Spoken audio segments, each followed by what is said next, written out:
Minus 5.2 का question number 10 है। Note करेंगे, क्वेश्चन है the 17th term of an AP exceeds its 10th term. The 17th term of an AP, the 17th term of an AP exceeds its 10th term. The 17th term of an AP exceeds its 10th term by 7. By 7. Full stop. Find the common difference between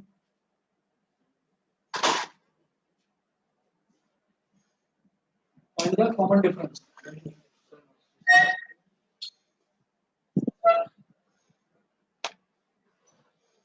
ठीक है, अब जो इसमें लिखा हुआ है ना, जो वर्ड्स है इसके वर्ड्स को देखकर कंफ्यूज होने की जरूरत नहीं है।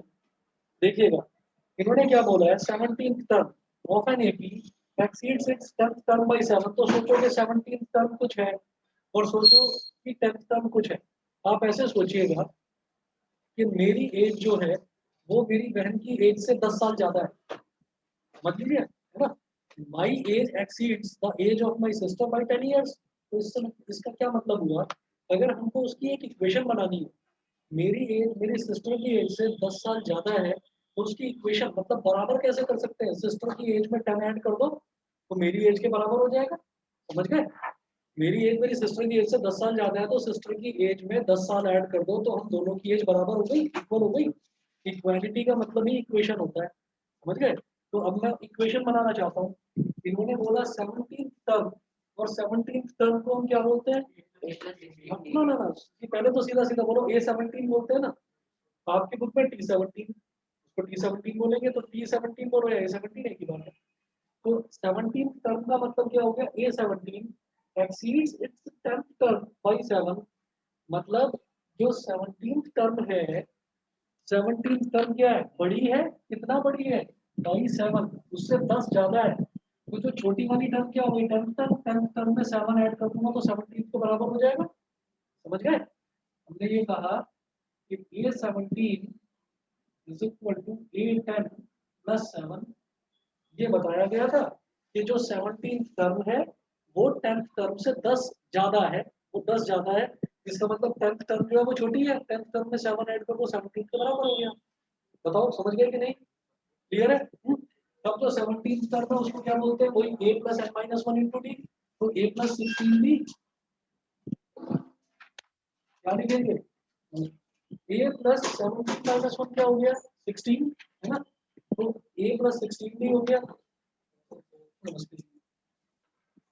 हाँ जी, अभी ले लूंगा, जाते टाइम याद से करें। तो A प्लस 16 भी, और A10 जो है, A10 क्या हो गया, A plus 9B is equal to 7। बताइए जी, समझ में आ गया, बना रहा, अभी बता देते हैं। तो आप सीधे सीधे देखिएगा कि यहाँ पर क्या है, A से तो A कैंसिल आउट हो गया। अब इसको 9 को इधर ले आओ, 16B minus 9B is equal to 7, 16 minus 9 7B is equal to 7, 7 1 7 7 1 7। तो कॉमन डिफरेंस कितना आ गया 1, वही तो पूछा था, find the common difference, clear है, ठीक है। 10th के बाद एक डाउट आया है, क्वेश्चन नंबर 14। क्वेश्चन नंबर 14 देखते हैं, समझ गए ना, क्लियर है, दोबारा बोलो। अलग अलग इक्वेशन में लिखते हैं, एलिमिनेशन से करते हैं,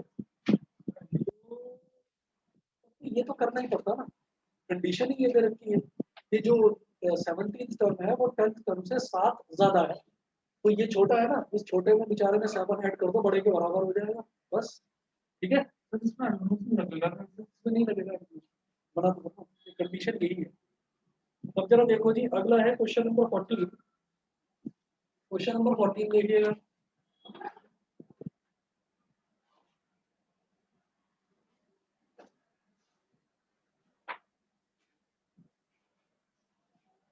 How many multiples of 4 lie between, how many multiples of 4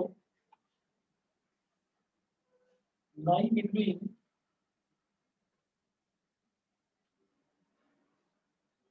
How many multiples of 4 lie between 10 and 250? 10 and 250. 10 और 250 के बीच में 4 के मल्टीपल्स कितने लाई करेंगे?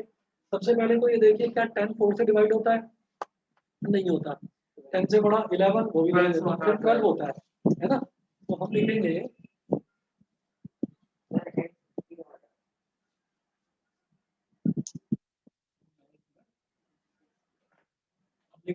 First multiple of 4 between 10 and 250 is 12। तो पहला मल्टीपल तो 12 हो गया, ठीक है। तो एक तो ये चीज हो गई, and last multiple is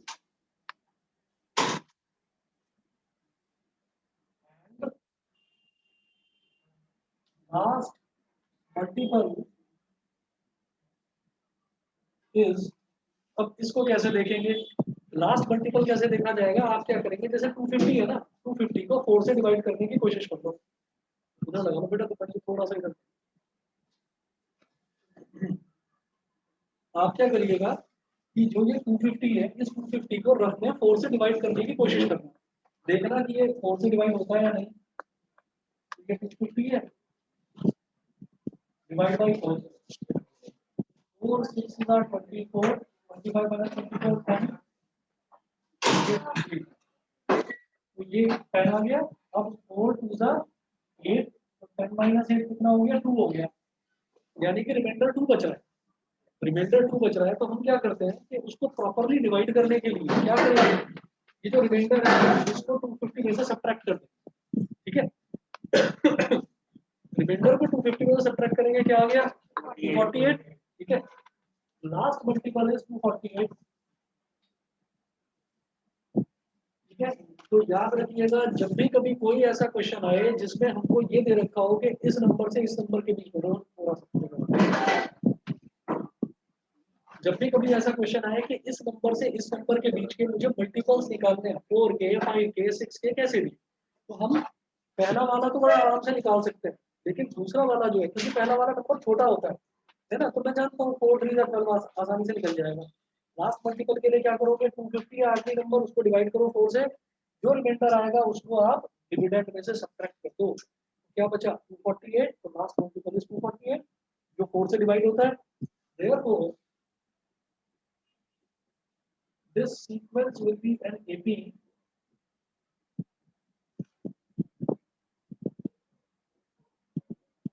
this sequence will be an AP, ये AP होगा 4, सॉरी पहला नंबर है 12, तो 12, 4 का अगला मल्टीपल 16, अगला मल्टीपल 20, अगला मल्टीपल 24, और करते करते आखिरी मल्टीपल क्या आ रहा है? 48।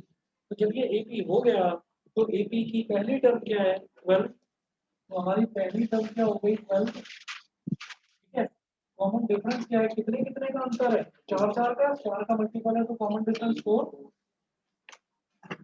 और रियल जो ये लास्ट टर्म होती है, इसी को बोल देते हैं हम nth टर्म, इसी को nth टर्म बोल देते हैं। तो ये जो हमारी लास्ट टर्म है, यही हो गई am। am is equal to 248। क्या पूछा जा रहा है? How many multiples, how many multiples मतलब कितने, कितने मतलब नंबर ऑफ टर्म्स बतानी है, नंबर ऑफ टर्म्स बतानी है। तो ये वैल्यू आ गई मेरे पास, आप लिखेंगे am is equal to 248, am का लगाओ फॉर्मूला, क्या होता है? a plus n minus 1 into d is equal to 248। a की वैल्यू डालिए 12 प्लस n माइनस 1, b की वैल्यू हो गई 4 is equal to 248। 12 को उधर ले जाओ, n minus 1 into 4 is equal to 248 minus 12 कितना होगा? 236।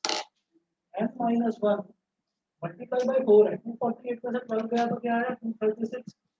236 बाई 4, 4 5 का कितना आ रहा बेटा? 59, 59 आ गया। n minus 1 is equal to 59, तो 1 ऊपर चला गया, n is equal to 60। There are how many terms? 60 terms। कितने मल्टीपल्स हैं 4 के? 60 मल्टीपल्स हैं between 10 and 250।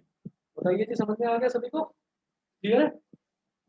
उसके बाद देखिएगा नेक्स्ट देख रहा हूँ आपका कौन सा बताया था 19 और तुम्हारा कौन सा 20 समझा देना समझा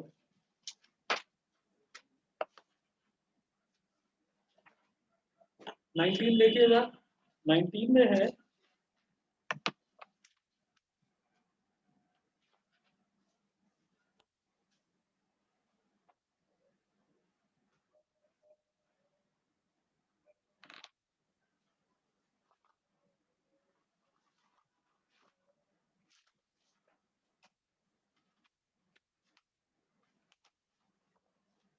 Subarao started work in 1995 हाँ सम की एप्लीकेशन वाले हुए ना तो आसान है Subarao started work in 1995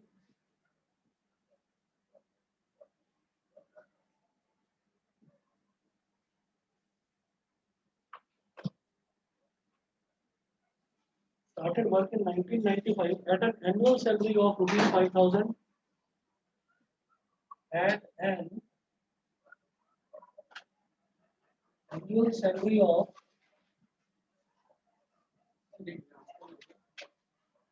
question number 19 question number 19 है एक्सरसाइज 5.2 का 1995 की बात है तब साल में इतनी हो जाती थी सैलरी 5,000 रुपए इतने में पूरा साल हो जाता था Subbarao started work in 1995 at an annual salary of rupees 5,000 सोच लो मंथली कितनी होगी 800 रुपए नहीं 12 4 जा नहीं 400 रुपए होगी तो 400 450 रुपए 400 रुपए कितनी अरे तब 1995 में तो ठीक ही होगी मुझे याद नहीं मैं छोटा था Subbarao started work in 1995 at an annual salary of rupees 5,000 and received an increment of and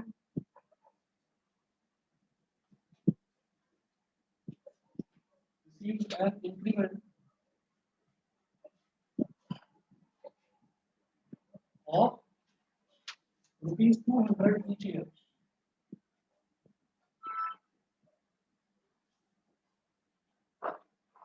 Rupees 200 each year. In which year did his income reach rupees 7,000? In which year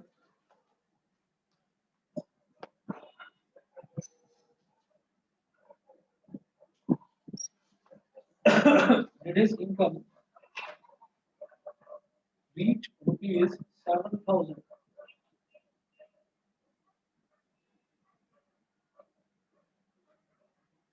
यहाँ देखिएगा इन्होंने बोला कि उसने 1995 में सुब्बाराव ने काम करना शुरू करा जब काम करना शुरू करा तो उसकी एनुअल सैलरी थी रुपए 5,000 है ना तो सैलरी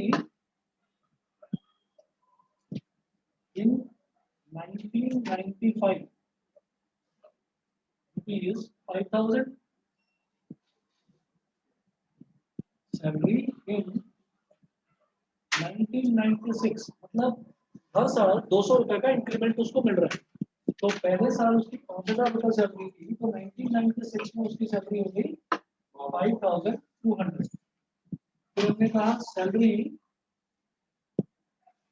इन 1997 ये हो गई रुपीज 5,400 ऐसे ही करते करते salary in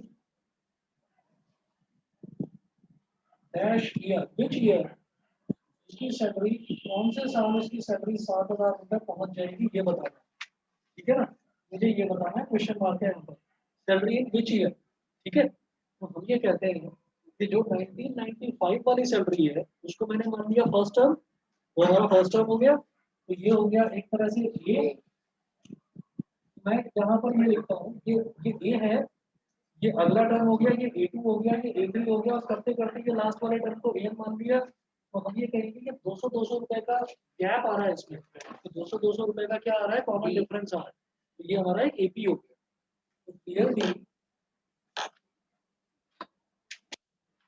an AP clearly it is an AP where A is equal to rupees 5,000, B is equal to rupees 100, and AM is equal to rupees 7,000. वो पूछ रहे हैं कि कौन से साल में उसकी सैलरी जो है वो 7,000 रुपए हो जाए, ठीक है? वही बताओ। 11 मतलब 2011, हाँ 11 साल बाद 11 निकलेगा 11 साल बाद उसकी 7,000 20 का कहना है क्या? 20 का कहना है।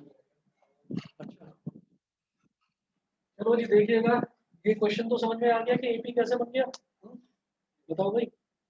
हम सब आजकल चल रहा है क्या इसका, जैसे कुछ ऐसे भी था।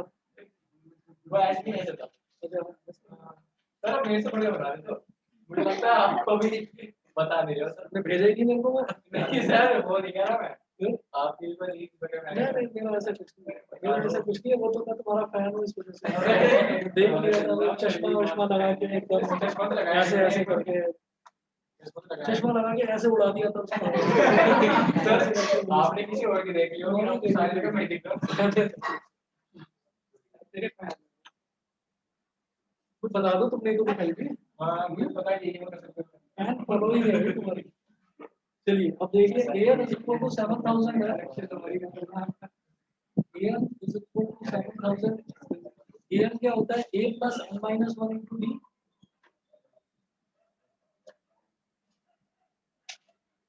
is equal to 7,000, और फिर A है 5,000, हाँ n minus 1 into D कितना 200 is equal to 7,000, अब इस 5,000 को उधर ले गए, n minus 1 into 200 is equal to 7,000 minus 5,000, n minus 1 into 200 is equal to 2,000, दो जीरो से दो जीरो कट गए, 2 10 जा 20, n minus 1 is equal to 10, तो n is equal to हो गया 11। 11 का मतलब क्या है, यहाँ पर ना ये तो हो जाएगा कि n is equal to 11, मतलब 11वें साल में 11th ईयर में उसकी सैलरी कितनी हो गई, 7,000 रुपए हो गई। तो इस चीज को ना काउंट कर लेना, इस चीज को काउंट कर देना, यहाँ लिखेंगे कि his salary will reach rupees 7,000 in the year। अब देखिएगा क्या करना है इसमें, 95 का मतलब फर्स्ट ईयर, क्योंकि मैं उसको फर्स्ट टर्म मान रहा हूँ तो फर्स्ट ईयर मैंने यहाँ पे रख लिया अपनी उंगली में इधर, है ना, फर्स्ट ईयर 95 96 11 का आएगा 1 2 3 4 5 6 7 8 9 10 11, तो 11 यहाँ पर आएगा, 95 96 97 98 99 2000 1 2 3 4 और 5, तो 2005 में उसकी सैलरी हो गई 7,000 रुपीज इन द ईयर 2005, समझ गए। 95 में जरा 11 ऐड करके देखना क्या आ रहा है, 95 में 11 ऐड करके तो देखो क्या आ रहा है, 2006 आ रहा है, जिसने 2006 लिखा वो गलत हो गया, समझ गए, जिसने भी 2006 लिखा उसका आंसर गलत हो गया। उन्होंने पूछा है इन विच ईयर, तो इस क्वेश्चन में जो ट्विस्ट है वो है ही यहाँ पर, क्यों, क्योंकि 1995 में उसको 5,000 रुपए मिल रहे थे, तो 1995 will be treated as first year, second year आप लिख सकते हो 95, इसको ऐसे सीक्वेंशियल लिख लो 95 96 97 98 99 2000 01 02 03 04 और 05 यहाँ लिख दिया, तो ये क्या हो गया, ये हो गया first year, second year, third fourth fifth six 7 8 9 10 और ये आ गया 11th ईयर, 11th ईयर, समझ गए। तो इस वजह से हम ये कहेंगे कि वो पूछ रहे हैं, वो ये नहीं पूछ रहे कितने साल बाद, ये नहीं पूछ रहे, वो पूछ रहे इन which year, in which year का मतलब ये है कि आपने ये n इज इक्वल टू 11 निकाल दिया, तो बस दिमाग में इतना रखना है कि हमारे पास जो फर्स्ट टर्म है वो 5000 है, यानी कि फर्स्ट ईयर। सेकेंड ईयर 1996 वो 5200। थर्ड ईयर, तो समझ गए ना कि n जो आया है वो क्या आया है कि 11th ईयर में, 11th ईयर में, समझ गए। तो 11th ईयर का मतलब क्या सा हो गया 2005, तो पूरे 2005 की उसकी सैलरी जो है वो 7000। समझ गए, क्लियर। उसके बाद कौन सा राउंड था 20 कर दिया, छोड़ दो। ठीक है, अब तुम्हारा डाउन देखता हूँ तुमने क्या पूछा था। और देखिएगा एपी में और किसी को कोई लगती है कोई चीज तो बताइए, नहीं तो फिर अगला टॉपिक बताता हूँ।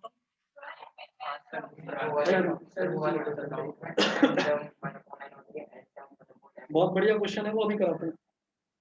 सर एपी में क्या करते हैं? एपी में सम ऑफ टर्म्स के एप्लीकेशन बेस्ड क्वेश्चंस करते हैं। एप्लीकेशन बेस्ड क्वेश्चन जो है, जैसे कि वो पोटैटो रेस है, वो एक लड़की दौड़ती है, वो बाल्टी के पास रख के चली जाती है, फिर आती है।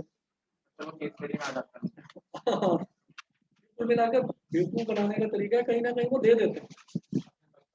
मेरा ये सजेशन है भाई, कर लेना, एपी छोड़ना मत।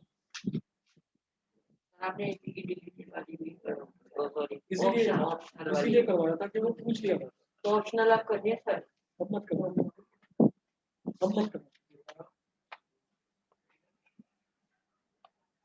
सर जो 16 क्वेश्चंस होते हैं 1 मार्क्स वाले, तो उसमें अच्छी खासी कैलकुलेशन भी होती है। तो अगर हम कैलकुलेशन लेफ्ट साइड पे करें और डायरेक्ट आंसर लिखें तो कोई दिक्कत नहीं है, एक एक नंबर वाले थे, ऐसे तो कोई दिक्कत नहीं है। कैलकुलेशन कर रहे हैं, मतलब सामने सामने करके पीछे चेक करिए और कैलकुलेशन। उनको कोई मतलब नहीं है, वो आंसर देखते चले जाएंगे।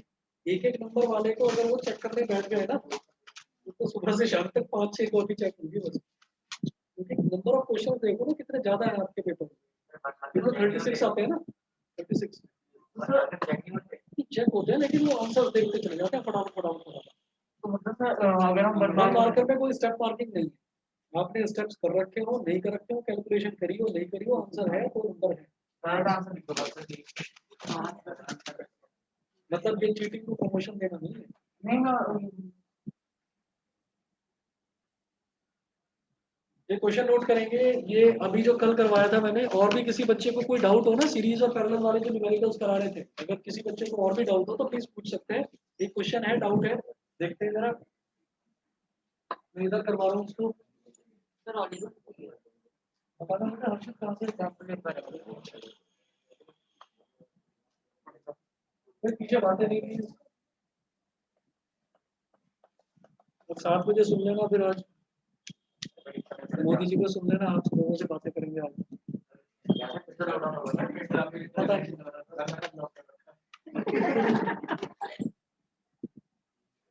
चलिए देखिएगा, 2 cells of 3 volt each are connected in parallel.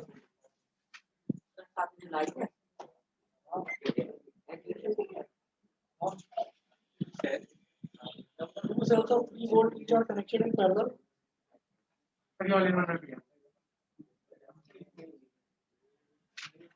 Two cells of 3 volt each. ये बातें कौन कर रहा है पीछे? कौन कह रहा है? ये लक्ष्य और किसी की बातें। इसको बड़े आजकल ट्वीट कर रहे हो तुम? ट्विटर पर वो चिड़िया वो ट्वीट करती है ना, वो आता रहता है वो। उस पर कि इसने ये कर दिया, उसने ये कर दिया, राहुल गांधी ने आज ये ट्वीट कर दिया, कर देता है ना, उल्टा सीधा ट्वीट कर देता है, कभी कुछ कभी कुछ। Two cells of 3 volt each are connected in parallel. Parents और बच्चा गेट का बोर्ड के पढ़ लो तो लियो 60,000 बस ठीक है। मुझे पता है यहाँ पर तो किसी को पेरेंट्स अगेंस्ट होंगे नहीं, बोर्ड पर यहाँ तो उल्टा पिटाई हो जाएगी। बोर्ड भी देना चाहता है। Two cells of 3 volt each are connected in parallel, full stop. An external resistance of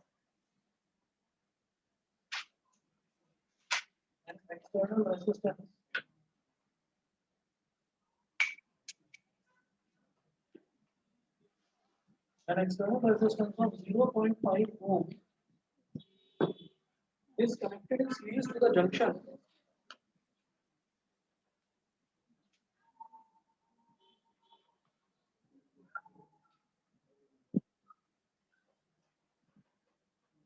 is connected in series to the junction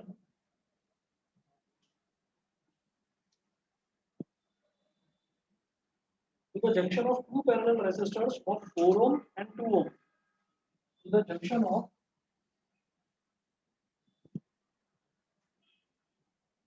two parallel resistors of 4 ohm and 2 ohm.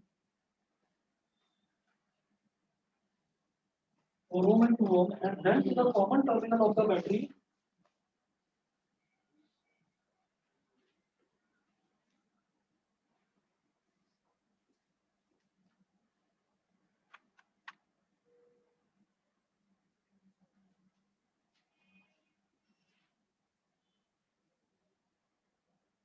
and then to the common terminal of the battery through each resistor. Common terminal of the battery through each resistor.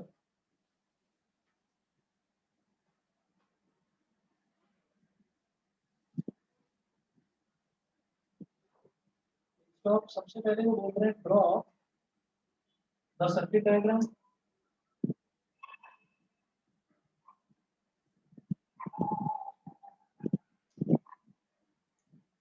So what is the current flowing through?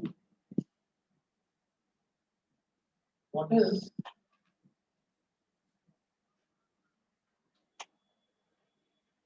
the current flowing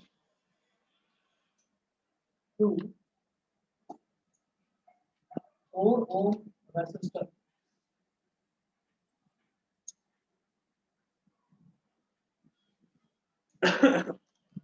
सबसे पहले देखिएगा two cells of 3 volt each are connected in parallel. दो cell हैं 3 volt each are connected in parallel. इसका circuit diagram मैं बनाता हूँ, इधर बना रहा हूँ.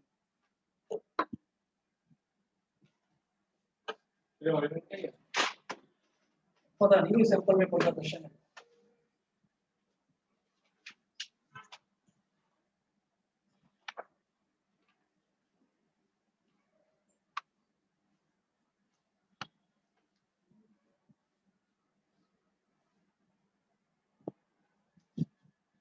Two cells of 3 volt each. हम सेल में क्या बनाते हैं, एक पॉजिटिव हम सेल में बनाते हैं एक पॉजिटिव टर्मिनल और एक negative terminal. They are connected in parallel. वो पैरेलल में कनेक्टेड हम ऐसे.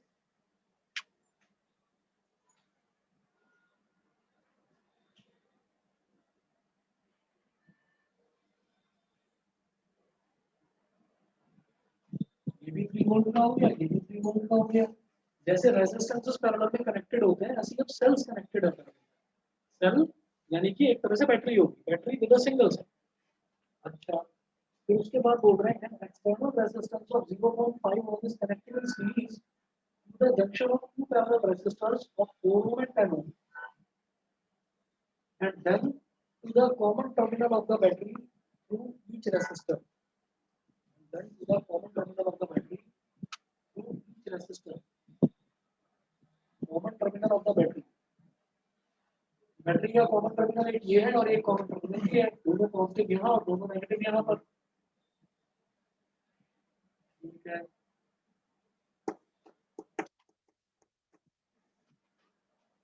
External resistance of 0.5 ohm is connected in series to the junction of two parallel resistors 4 ohm and 10 ohm. The parallel resistors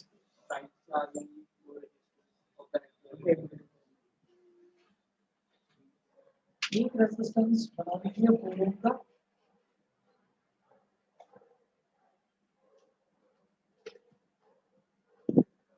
एक resistor बना लेते हैं 3 ohm का. अभी बता रहा हूँ, एक मिनट बस. ये दोनों two cells of 3 volt each are connected in parallel, and external resistance of 0.5 ohm is connected in series to the junction of two parallel resistors. Junction मतलब meeting point. Junction of two parallel resistors 4 ohm and 2 ohm. इसके साथ में 0.5 ohm series में है. 0.5 ohm इन दोनों के साथ में सीरीज में है. And then to the common terminal of the battery through each resistor. ठीक है. Common terminal of the battery मतलब यहाँ से ऐसे ये कनेक्ट हो गया यहाँ से ये ऐसे किया। तो पहली चीज तो ये पूछ रहा है ड्रॉ द सर्किट डायग्राम, फिर ये बोल रहा है what is the current flowing through 4 ohm resistor, current flowing through 4 ohm resistor. अब आप ये बताइए कि यहाँ पर ये दोनों बैटरीज हैं, ये एक सेल है इधर 3 वोल्ट का, एक सेल है इधर 3 वोल्ट का, तो टोटल वोल्टेज कितनी होगी ये बताएंगे? फ्री रहेगी? ये कौन कौन कह रहा है कि फ्री रहेगी?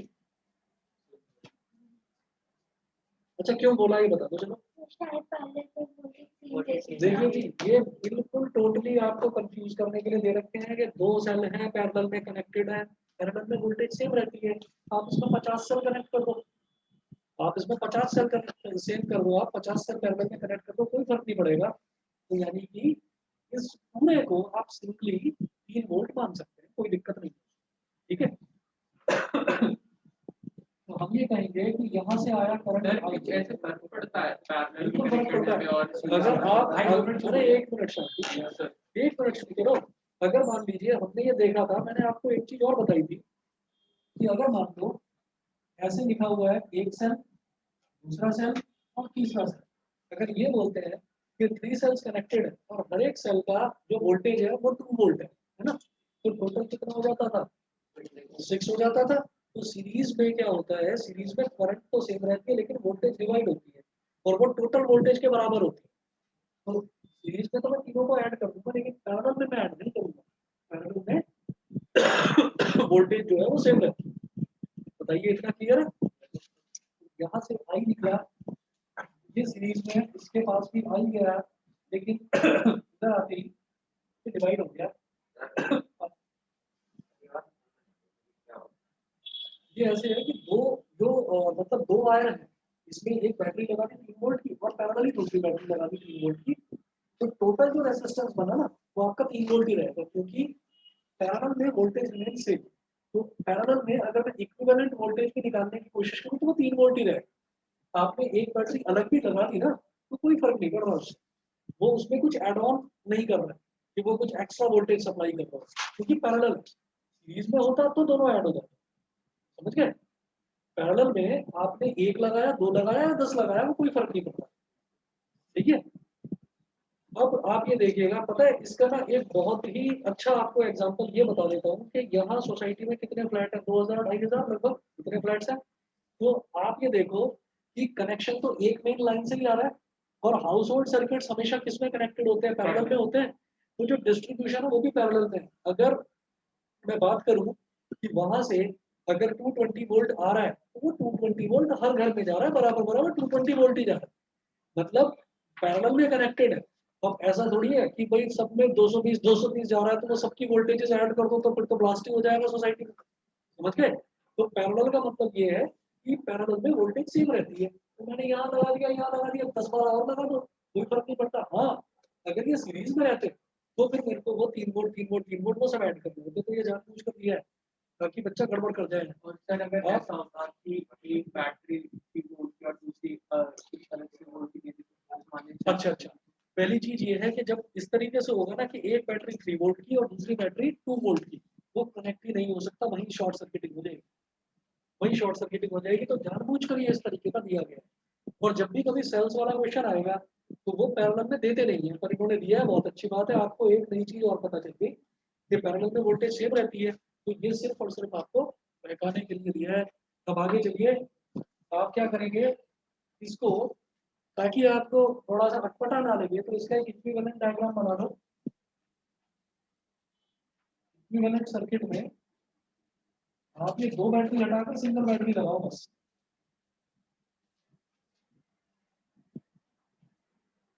ये 3 वोल्ट की सिंगल बैटरी लगाई, 0.5 ओम बोलो,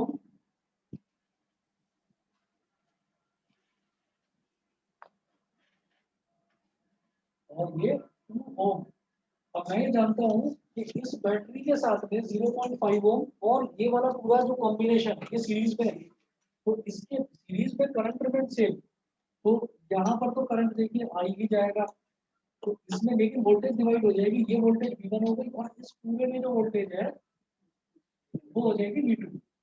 तो V2 ही इसमें जाएगी, V2 ही इसमें जाएगी और V2 ही इसमें जाएगी। ये समझ गए? क्योंकि 3 वोल्ट के साथ में ये V1 और ये वाला पूरा कॉम्बिनेशन, ये दोनों सीरीज में है। अब इस कॉम्बिनेशन के अंदर की बात बाद में करेंगे। ये दोनों कॉम्बिनेशन सीरीज में है, तो इसका मतलब क्या हो गया कि यहाँ पर वोल्टेज V1, यहाँ पर वोल्टेज V2, लेकिन करंट दोनों में सेम जाएगा। ठीक है, तो इस पूरे कॉम्बिनेशन में करंट जो है वो आई ही जा रहा है, यहाँ पर आई, तो यहाँ पर भी आई ही जाएगा। लेकिन ये जो कॉम्बिनेशन है ये आपस में पैरेलल में है, तो पैरेलल में आते ही अब करंट डिवाइड हो जाएगा।